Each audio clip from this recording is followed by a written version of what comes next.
Hello friends, स्वागत है आपका अगस्त्य क्लासेस में। मैं शालू रानी।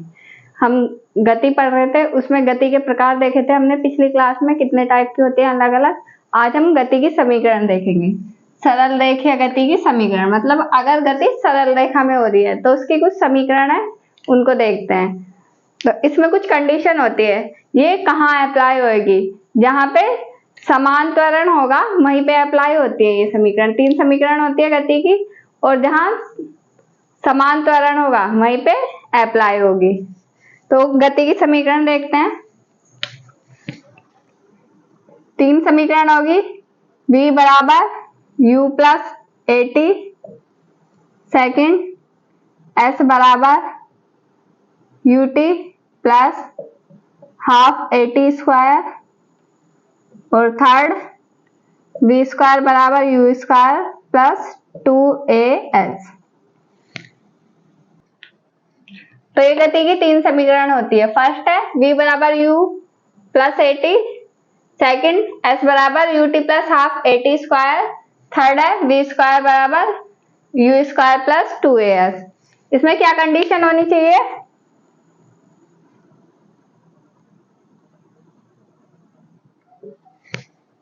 ये एक समान गति से त्वरित होनी चाहिए। समान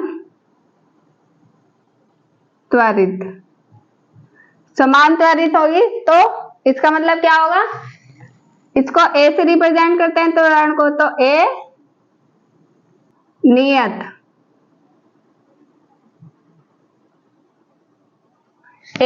रहेगा। समान त्वरित होगी तो a इसमें नियत रहेगा। अब इनको देखते हैं हम कि ये कैसे बनती है समीकरण तीनों। इसके लिए क्या होगा? सबसे पहले हमें ये सब जो है ये क्या है इनको समझना पड़ेगा। तो इसके लिए सबसे पहले हम लिखेंगे, माना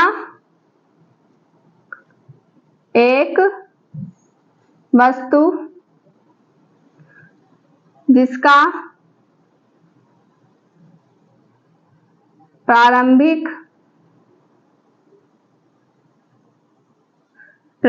वेग u है। कोई वस्तु है जिसका प्रारंभिक वेग u है, एक समान गति से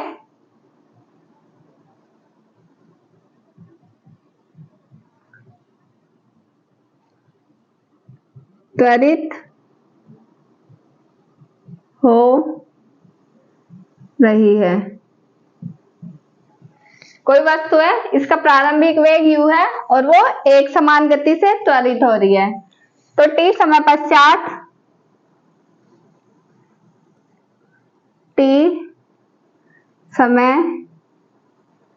पश्चात वह s विस्थापन, जब t समय हो जाएगा तो उसमें कुछ विस्थापन भी होएगा, तो विस्थापन को s माना है। s विस्थापन के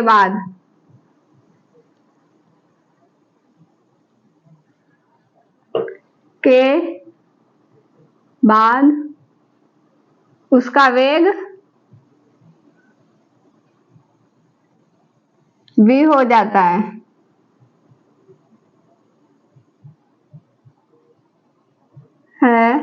तो अब इनसे देखेंगे हम। हमारे पास कोई वस्तु है जिसका प्रारंभिक वेग u है, वो एक समान गति से त्वरित हो रही है। t समय पश्चात और s विस्थापन के बाद उसका वेग v हो जाता है। पहले u था और बाद में v हो गया, तो मतलब प्रारंभिक वेग u होगा और v अंतिम वेग होगा इसका। अब इनसे हम समीकरण बनाएंगे। इससे कैसे समीकरण बनेगी?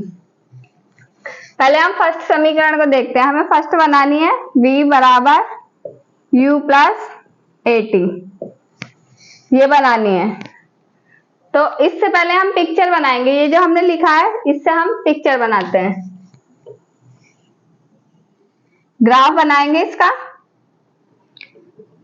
ये इस पे समय है, यहाँ पे इस वाली लाइन से हम समय को रिप्रेजेंट करेंगे। इस पे ये समय और ये वेग। अब हम देखते हैं, वस्तु का प्रारंभिक वेग u है। यहाँ पे तो वेग 0 होगा, जब u वेग होगा तो थोड़ा ऊपर की तरफ जाएगा, वो यहाँ पे मान लेते हैं, यहाँ पे u वेग है। एक समान गति से त्वरित हो रही है t समय के पश्चात। समय इधर बढ़ेगा तो t, यहाँ पे हम t मान लेते हैं, t समय के पश्चात और s विस्थापन के बाद। t समय पश्चात व s विस्थापन के बाद इसका वेग v हो जाता है। तो पहले u था और अब v हो गया, यहाँ पे v मान लेते हैं। तो ये हमारे पास इसका ग्राफ बन जाएगा। इसको मिला देंगे यहां से।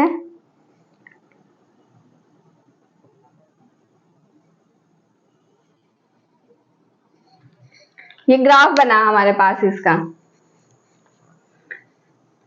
ये प्रारंभिक वेग, ये अंतिम वेग, t समय के पश्चात वेग v हो रहा है और विस्थापन s है इसमें। तो इसमें क्या करेंगे हम, हमारे पास फॉर्मूला होता है कि त्वरण बराबर वेग में परिवर्तन बटे समय। तो उस फॉर्मूले से हम ये वाली समीकरण बनाएंगे, गति की फर्स्ट समीकरण। तो इसको लिखते हैं हम, गति की प्रथम समीकरण। फॉर्मूला लिखेंगे त्वरण बराबर वेग में परिवर्तन बटे समय। अब इसमें इनकी वैल्यू पुट कर देंगे। त्वरण को a से रिप्रेजेंट करते हैं, यहाँ पे a लिखेंगे। a बराबर वेग में परिवर्तन, वेग में कितना परिवर्तन हुआ, पहले u था और अब बाद में v हो गया, तो v में से u माइनस कर देंगे तो पता चल जाएगा कितना परिवर्तन हुआ, v माइनस u। वेग में परिवर्तन बराबर v माइनस u अपॉन समय। समय कितना लग रहा है, t, तो यहाँ पे हम t लिख लेंगे। अब इसको सॉल्व करेंगे, इसकी मल्टीप्लाई इधर हो जाएगी, at बराबर v माइनस u, v बराबर u प्लस at। ये u इधर आ जाएगा और v इधर ही बचेगा, इधर आके प्लस का हो जाएगा, v बराबर u प्लस at। तो ये हमारे पास गति की फर्स्ट समीकरण आ गई, यही थी, v बराबर u प्लस at। तो ये हमारे पास गति की फर्स्ट समीकरण आ गई। अब हम सेकंड समीकरण देखते हैं गति की।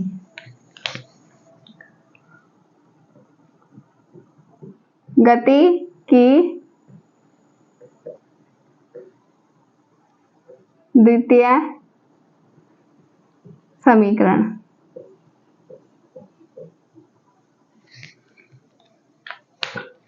गति की द्वितीय समीकरण निकालनी है अब हमें, तो ये भी इससे निकालेंगे। हमने ये ग्राफ बनाया था, इससे हम गति की द्वितीय समीकरण निकालेंगे। ये हमारे पास ग्राफ है, वेग समय ग्राफ। वेग समय ग्राफ जो होता है उससे हमें विस्थापन प्राप्त होता है। तो ये वेग समय ग्राफ है, इससे हमें विस्थापन प्राप्त होगा, मतलब जितना इसमें विस्थापन हो रहा है वो वेग समय ग्राफ से हमें प्राप्त हो जाएगा। तो इसके लिए फॉर्मूला होगा, यहाँ पे हम इनके पॉइंटों के नाम लिख लेते हैं। ये A, B, C, D, E, यही तो विस्थापन हो रहा है। यहाँ पहले u था, बाद में वेग v हो गया और टाइम कितना लगा t, तो ये यहाँ तक जाएगा। ये इतना जो पोर्शन है, ये वाला और ये वाला, ये हमारे पास विस्थापन है। तो अगर हम इन दोनों के क्षेत्रफल को जोड़ दे तो हमारे पास विस्थापन प्राप्त हो जाएगा। तो इसका फॉर्मूला लिखेंगे हम,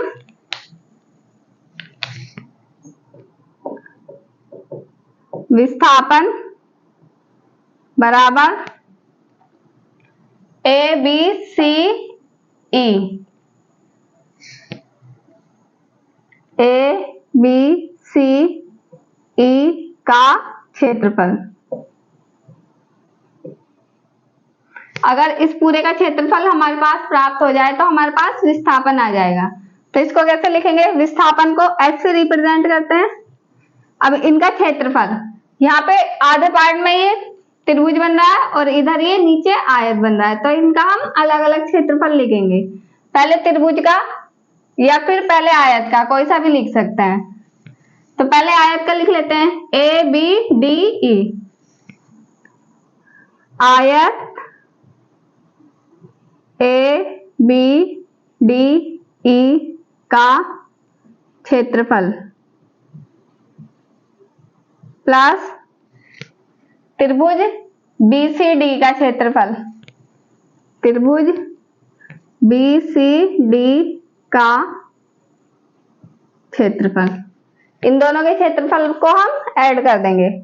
अब आयत का क्षेत्रफल क्या होता है, लंबाई गुणा चौड़ाई, लंबाई गुणा चौड़ाई प्लस त्रिभुज का क्षेत्रफल 1/2 आधार गुणा ऊंचाई, आधार गुणा ऊंचाई। तो यह हमारे पास क्षेत्रफल के फॉर्मूले हैं, आयत का क्षेत्रफल का लंबाई गुणा चौड़ाई और त्रिभुज के क्षेत्रफल का 1/2 आधार गुणा ऊंचाई। अब इनकी वैल्यू पुट कर लेंगे हम। ये आयत है हमारे पास, तो इसमें लंबाई और चौड़ाई देखते हैं। ये यहाँ से यहाँ तक लंबाई मान लेंगे और इसको ऊपर चौड़ाई मान लेंगे। यहाँ से यहाँ तक लंबाई t है, तो यहाँ पे t लिखेंगे, t मल्टीप्लाई चौड़ाई कितनी है यहाँ से यहाँ तक u, तो t मल्टीप्लाई u प्लस 1/2 आधार, ये त्रिभुज है, इसका त्रिभुज का आधार यहाँ से यहाँ तक जो ये है, जितना ये है इतना ये होगा, तो ये t है तो यहाँ पे भी ये t होगा, आधार t गुणा ऊंचाई। अब ऊंचाई क्या होगी, CD, ये CD इसकी त्रिभुज की ऊंचाई होगी, तो ये कितनी है, ये V तो यहाँ से यहाँ तक है पूरा, तो V में से अगर U को माइनस कर देंगे तो हमारे पास ये वाला पोर्शन आ जाएगा, तो V minus U, V minus U। अब इसको सोल्व करते हैं, ut plus 1/2 t v minus u। अब ये जो v माइनस u है हमारे पास, इसकी वैल्यू हम फर्स्ट समीकरण से ले सकते हैं। यहाँ थी ये v माइनस यू बराबर 80 था, तो यहाँ पे हम v माइनस यू 80 रखते हैं। v माइनस यू का मान समीकरण 1 से रखने पर v माइनस यू का मान रख देंगे यहाँ 80। s बराबर ut plus 1/2 t, v minus you 80, s बराबर ut प्लस 1/2, इस t की इसमें मल्टीप्लाई हो जाएगी तो ये 2t हो जाएंगे, इसका स्क्वायर हो जाएगा 80 स्क्वायर, तो s बराबर ut प्लस हाफ 80 स्क्वायर। यही हमारी सेकंड समीकरण थी, s बराबर ut प्लस हाफ 80 स्क्वायर। तो ये गति की सेकंड समीकरण आ गई हमारे पास। अब हम थर्ड समीकरण बनाएंगे, इसको साफ कर देती हूँ इधर का, इधर थर्ड समीकरण बनाते हैं। थर्ड, गति की तृतीय समीकरण।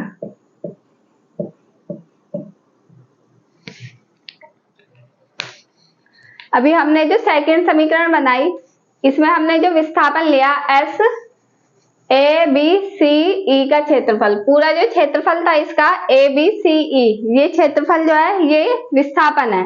हमने बट इसको अलग अलग टुकड़ों में लिखा, आयत का अलग और त्रिभुज का अलग। और अगर हम इसको एक साथ लिख दें, एक साथ में ये एक समलंब की आकृति बन रही है, तो यहाँ पे हम सीधा समलंब का फॉर्मूला भी लगा सकते हैं। तो थर्ड समीकरण में हम सीधा समलंब का फॉर्मूला लगाएंगे। पहले तो हम ऐसे ही लिखेंगे, S बराबर विस्थापन, ये इसका क्षेत्रफल, ये वाली लाइन आ जाएगी सीधी। पहले विस्थापन बराबर ए बी सी ई का क्षेत्रफल, क्योंकि ए बी सी ई समलंब चतुर्भुज हैं, इसलिए हम इसका ही फॉर्मूला लगाएंगे यहाँ पे सीधा समलंब चतुर्भुज का। तो विस्थापन के लिए S यूज करेंगे। S बराबर समलंब चतुर्भुज का क्षेत्रफल क्या होगा, 1/2। जो समांतर भुजाएं हैं ये और ये दोनों एक दूसरे के समांतर हैं, इनका योग आएगा समांतर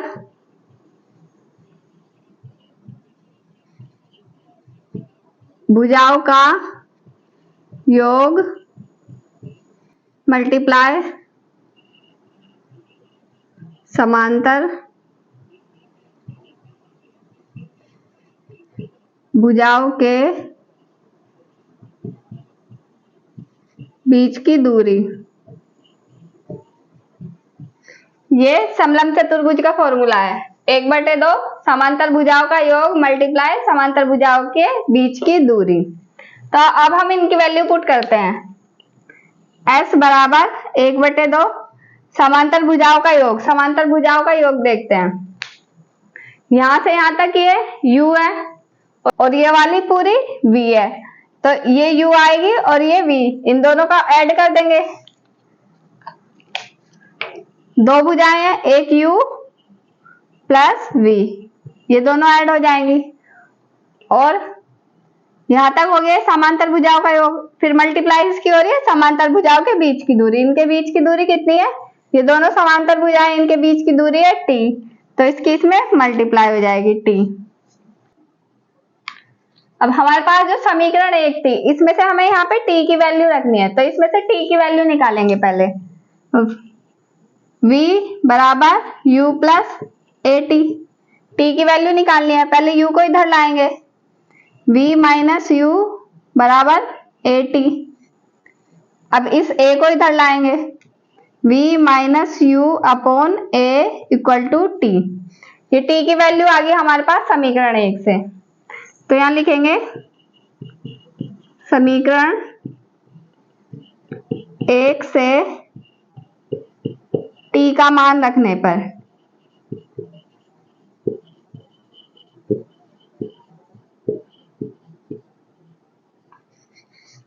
अब समीकरण 1 से हम T का मान रखेंगे, इसमें S बराबर 1/2 U प्लस V, T की value multiply V minus U upon A। अब हमारे पास ये U प्लस V और V माइनस U आ रहा है, इसको हम V प्लस U भी तो लिख सकते हैं, इसको V प्लस U लिखते हैं। S बराबर 1/2 V plus U multiply V minus U upon A।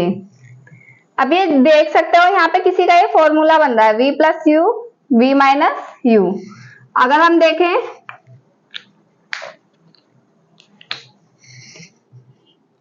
कहीं पे A प्लस B और A माइनस B ये लिखा हो, तो ये किसका फॉर्मूला है, ये A square minus B square का फॉर्मूला है। तो यहाँ पे भी तो यही है, यहाँ पे भी V प्लस U और V माइनस U लिखा हुआ है, तो ये V square minus U square का फॉर्मूला बन जाएगा। तो इसके लिखेंगे हम S बराबर 1/2 V square minus U square upon A। अब इसको आगे सोल्व करते हैं, यहाँ पे कर देते हैं। अब इनकी ये जो नीचे है इनकी इधर मल्टीप्लाई हो जाएगी और इधर ये V square minus U square बचेगा, V square minus U square बराबर ये 2 और A इसकी मल्टीप्लाई S में होगी तो 2AS बन जाएगा, ये 2AS। V स्क्वायर बराबर U स्क्वायर प्लस 2AS। ये U स्क्वायर इधर ले आए, इधर माइनस का था, ये इधर आ जाएगा तो ये प्लस का हो जाएगा। तो ये हमारे पास समीकरण बन गई थर्ड वाली, V स्क्वायर बराबर U स्क्वायर प्लस 2AS।